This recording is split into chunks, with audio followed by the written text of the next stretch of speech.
Bonjour mes chers amis, que l'Éternel vous bénisse au nom puissant de Jésus.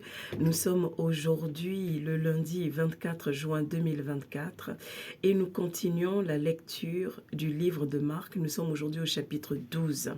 Voilà, donc je m'en vais vous donner un petit résumé de ce que nous allons étudier aujourd'hui. Mais pour la suite, si vous voulez vraiment que nous puissions aller en profondeur, vous pouvez nous rejoindre sur Facebook à 1 heure du matin.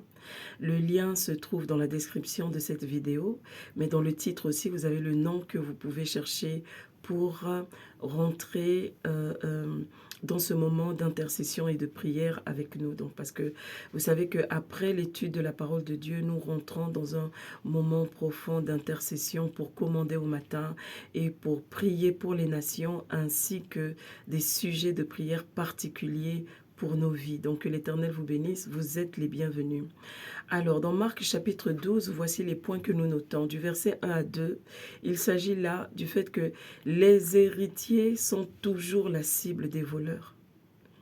Donc si tu es un héritier, toi qui es enfant de Dieu, sache que tu seras toujours ciblé par ceux qui jettent un regard sur ce que Dieu t'a donné.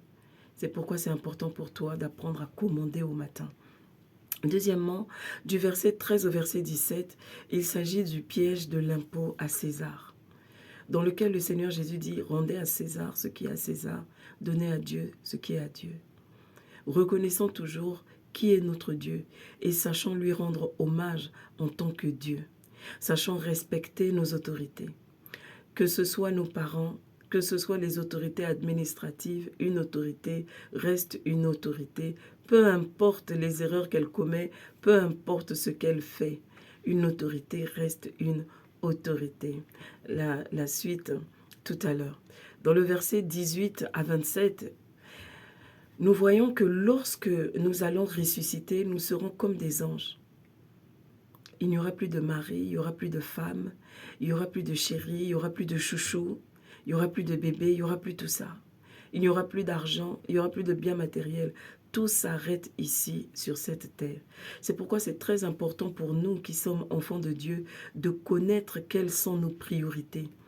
Tu ne peux pas te dire chrétien et vivre sur cette terre comme si l'éternité n'existait pas.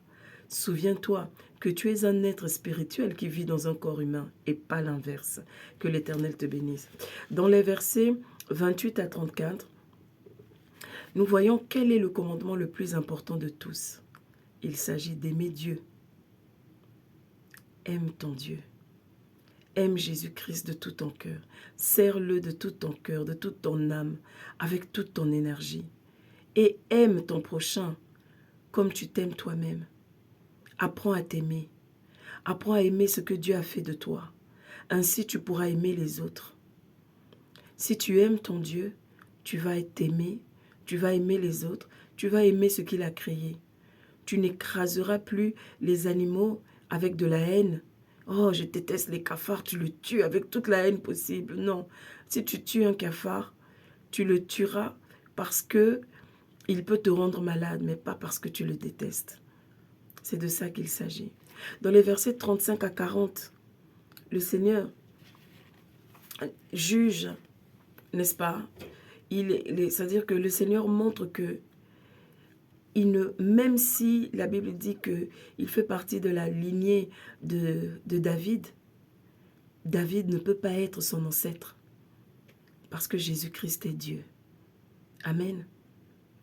Et ensuite, il montre aussi, dans les versets 35 à 40, il montre aussi à quel point il va juger lui-même sévèrement les serviteurs de Dieu.